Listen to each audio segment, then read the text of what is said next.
Hello everyone, and welcome to the Crewmates Battle Pack, consisting of 2 Imperial Crew members and 2 very fine Imperial Royal Guards. Now, if you ever wanted to build your Imperial Crew member coffers, now's your chance, because this is the perfect battle pack for you. Because not only do you get 2 identical crew members, but you get yourself 2 identical Royal Guards. Now, the Royal Guards are perfectly fine in the fact that the Imperial Royal Guards, and they don't necessarily come in a lot of sets, but you don't necessarily need to grow up your crewmate army. So, let's get into this. I'm going to start off with the cannon, because sometimes I like to start off with the build, sometimes I like to start off with the people, but I feel like the cannon is simple enough that we can start off first. You got yourself a fine black swivel chair, swivels, nice and dandy. If it was newer, it would probably swivel more or less, depending on how much swivel you want in your chair. But the cannon itself has 2 major lasers with this bottom and middle one. They extend out the most. They're probably the ones that are going to be shooting the most. And you also do have this power eye. The other side is very much bland, and if I'm being fairly honest, it does look very much ugly. But if we discount the ugliness for a second, the flick fire missile is the top one, and it barely fires over the other 2 cannons, nearly missing and blowing itself up. So if that's what you want in your cannon, this is the cannon for you. Now, the Imperial Guard is a pretty basic figure, to be honest. He barely has any torso detail, because if I can, it'd probably be best if I just take this space.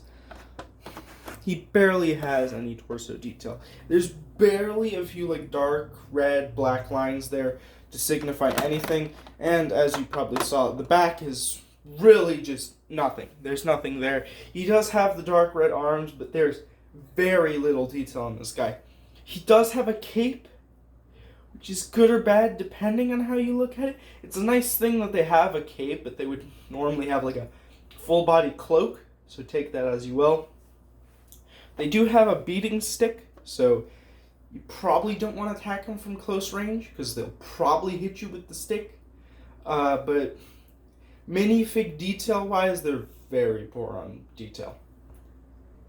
That is a large difference compared to the Imperial Crew, which have a massive amount of detail from these, from leg printing. Physically, they have a bunch of few lines to kind of signify clothing indents, their knees, kind of where maybe their boots end or something like that. But they also have some chest detail, the front plate that they have, along with their belt and the extension of their costume.